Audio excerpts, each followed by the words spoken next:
আল্লাহর নবী খুব বেশি আদর করতেন ফাতেমাকে। ফাতেমার কানে কানে কয়, ফাতেমা, সম্পদওয়ালা অনেক মানুষ মদিনায় আছে, কিন্তু আলীর মতো স্বামী দ্বিতীয় আর একটাও নাই। আমি মানুষ চিনি ফাতেমা। ঘরটার ভিতরে সম্পদ নাই, কিন্তু সুখের অভাব হবে না গো ফাতেমা। ফাতেমা কয়, এমনও দিন গেছে 3 দিন ধরে খাবার চুলায় আগুন জ্বলে না। আমি ফাতেমা কোনো দিন অভিযোগ দেই নাই। একদিনের ঘটনা শোনো সোনাগাজীর মায়েরা, এবার একটু মন দিয়ে শোনো, তোমাদের জন্য 2টা কথা। ও মা, ঘরের কোনায় বসে কানটা খাড়া করে দাও। মোশতাক ফয়েজি কোনো দিন আসে নাই, আর কোনো দিন আসবো কিনা জানি না। কোনো দিন যদি না আসি গো মা, আমার কথাটা মনে রাখো, সকাল থেকে আমল শুরু করে দিও। একদিন তুমি মা মরে যাবা, তোমার কবরে শোয়াবে, সবাই দেখবে মাটির কবর। তুমি কবরে গিয়া দেখবা মাটির কবর, মাটি নাই, মাটির কবর জান্নাতের টুকরা হয়ে গেছে। ও সোনাগাজীর মায়েরা, ফাতেমার ঘরে সম্পদ নাই, সুখের অভাব নাই। আমাদের ঘরে সম্পদ আছে, সুখ নাই। ঘরের ভিতরে ফ্রিজ আছে, ওভেন আছে, গ্যাসের চুলা আছে, আলমারির ভিতরে কত জিনিস, প্লেটের অভাব নাই। আর স্বামী স্ত্রী 2জন মিলে একটা মাটির বাসন, পানি রাখার জন্য চামড়ার একটা ব্যাগ। ও মুসলমান, সম্পদ আর সুখ এক জিনিস না রে আব্বা। একদিনের কথা, ফাতেমার প্রচন্ড জ্বর, শরীর পুড়ে যাইতেছে। ঘুমের ভিতরে ফাতেমা কথা কয়। হযরত আলী লাফ দিয়ে উঠলেন, হাসান হুসাইন ঘুমায়। আলিমা কপালের ভিতরে গিয়ে হাত রাখলেন, দেখে কপালটা পুড়ে যাচ্ছে। ডাকলেন, ফাতেমা, ফাতেমা, ফাতেমা। ফাতেমা চমকে উঠলেন, ডাক দেওয়া কয়, ফাতেমা আমারে বলবা না? আলী কয়, ফাতেমা আমারে বলবা না, জোরে তো তোমার গা পুড়ে যাচ্ছে। ফাতেমা কয়, ডাইকা কি করব, আমার সময় বোধহয় শেষ। আমার আব্বা ইন্তেকালের আগে আমাকে বলছিল, ফাতেমা, কবরের ওই জান্নাতের ভিতরে সবার আগে এই পরিবারে দেখা হবে তোমার সাথে। আমি সেই দিন বুঝছি আব্বার পরে আমি বেশি দিন দুনিয়ায় থাকব না। আলী, ও আলী, হাসান হুসাইনকে আমার পাশে বসাই দেন। বসানো হলো। এবার ফাতেমা কয়, আলী, আপনার ব্যাপারে আমি সাক্ষ্য দিচ্ছি, স্বামী হিসাবে আপনার মতো উত্তম স্বামী নাই, আমি স্ত্রী হিসাবে কোনো অভিযোগ নাই। এবার আপনার মতামত বলেন। আলী কয়, ফাতেমা, আমার বড়ই ভাগ্য, রাস্তা থেকে উঠাই আই না, তোমার মতো মানিক আমার হাতে নবীজি উঠাই দিছে। আলী কয়, আমার বড় ভাগ্য, আমি তোমার উপযুক্ত না, নবীর কন্যার বিয়ে করার মতো উপযুক্ত আমি না। এবার আলী রাদিয়াল্লাহু তাআলা আনহু কয়, মনে নাই আমি তোমারে কত মর্যাদা দিছি ফাতেমা।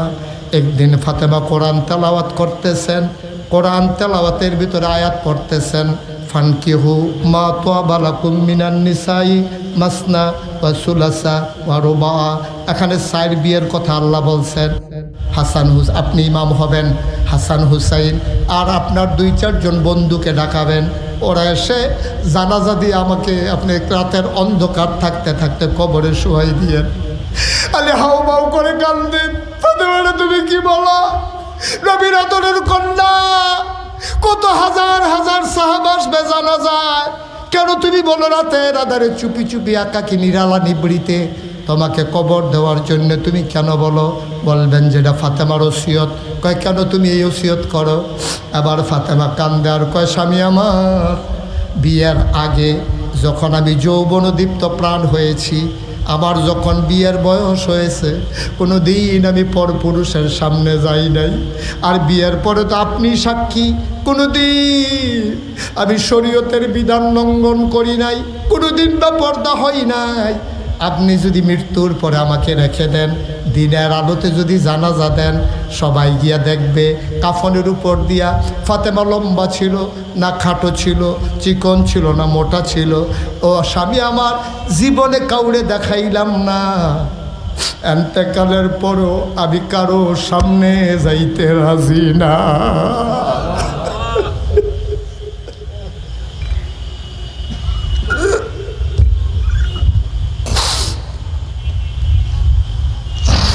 আজকে সন্তান মা বাবার অবাধ্য হয়, মায়ের বাবার অভিযোগের শেষ নাই।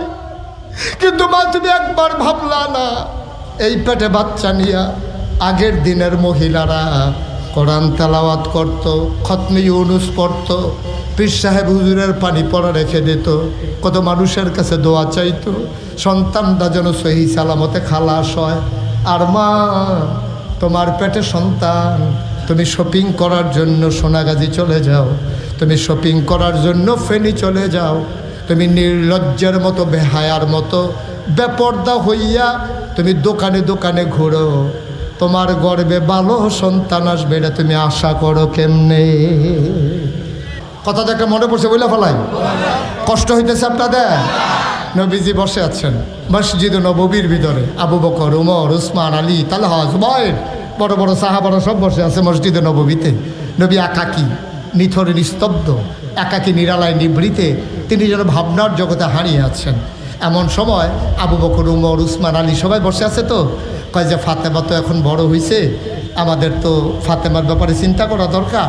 আবু বকর সিদ্দিক চিন্তা করলো যে আমি বয়স আর বেশি হইলে কি হয়েছে, জিয়ারি তো বিয়া করা জায়েজ আছে, আমি নবীর কাছে গিয়া প্রস্তাবটা দিমুনি।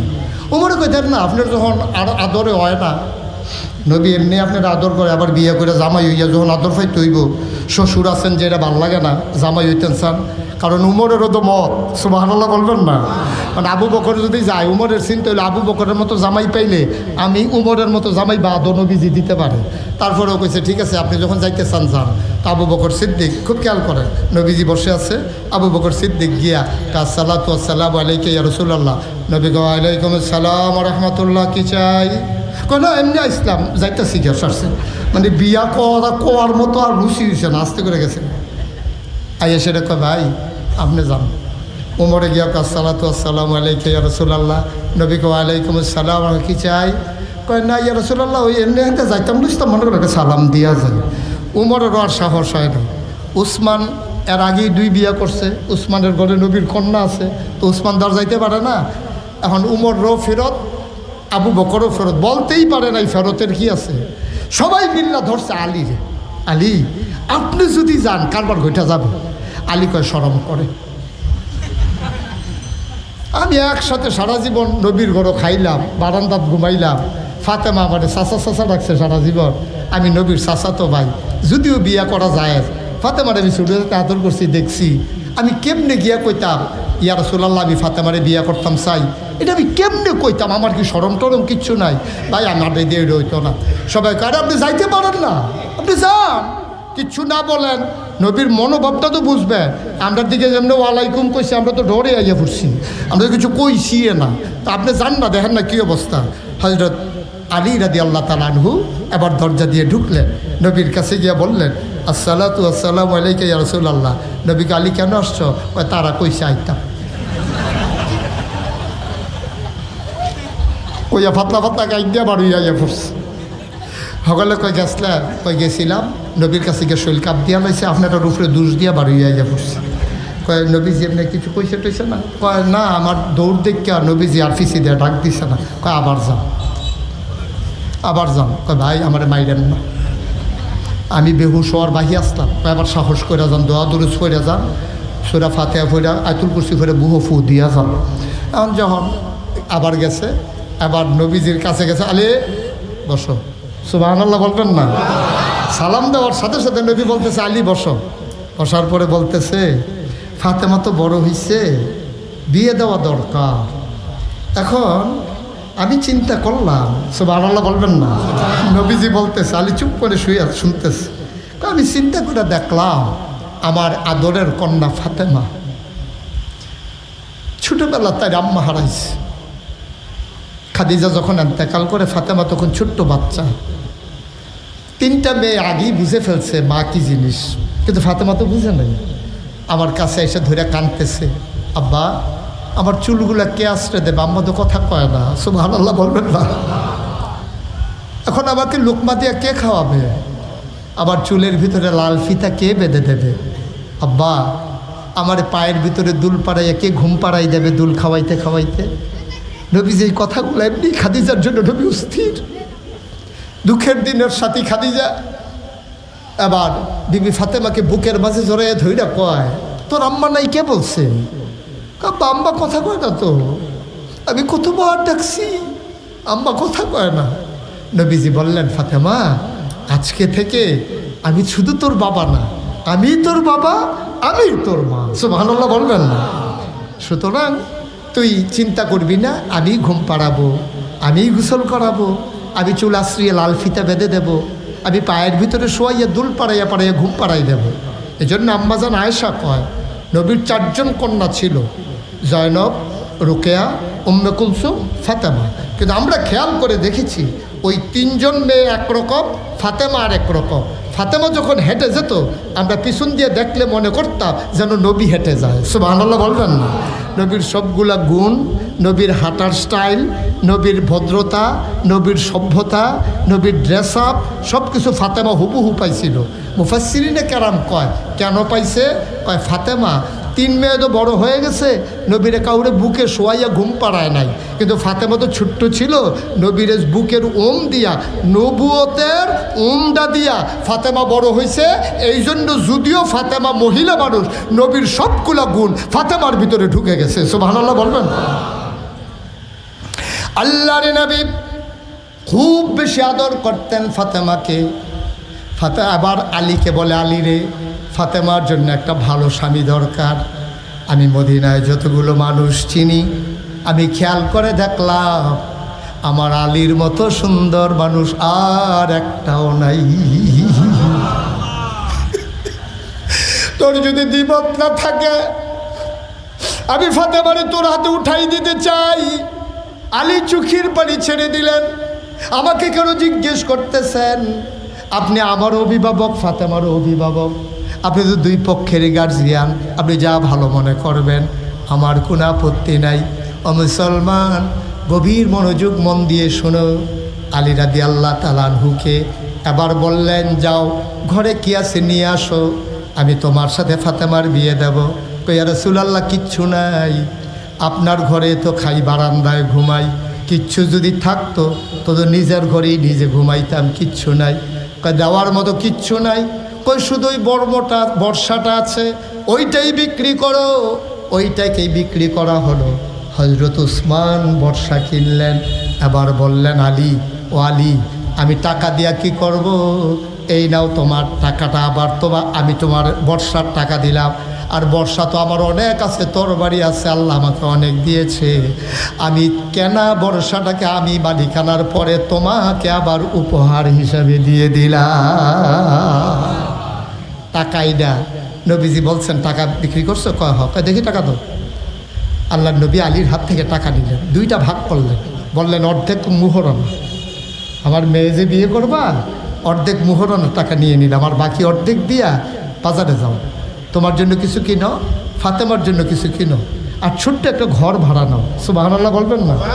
আর এই রাস্তার কিনারে গিয়া ছোট্ট একটা ঘর, নিচে এই কেতাবে এসেছে যে আলী যখন ঘরে ঢুকতেন মাথাটা নোয়াইয়া ঘরের ভিতরে ঢোকা লাগতো, এমন ছোট্ট একটা ঘর, মাটির ওয়াল করা, নিচু দরজা, আলী ঢুকতেন।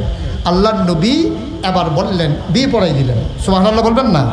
বিয়ে পড়ানোর পরে আলীকে বললেন, যাও বউ নিয়ে যাও, আমি আশার নামাজটা মসজিদে নববী থেকে পড়ে তারপরে আসতেছি। দেখেন বিয়ে কত সহজ, কত সহজ নবীজি বিয়ে করে দিয়েছে, বিয়ে দিয়ে দিয়েছেন। আলীকে বললেন, যাও তুমি বউ নিয়ে তোমার ভাড়া ঘরে যাও, আর আমি আসতেছি। এখন ফাতেমা কয়, আমার নিয়ে যখন ঘরে ঢুকছে, আলী তো বাঁকা হইছে, আমিও এরকম নিচু হইয়া ঘরের ভিতরে ঢোকা লাগছে।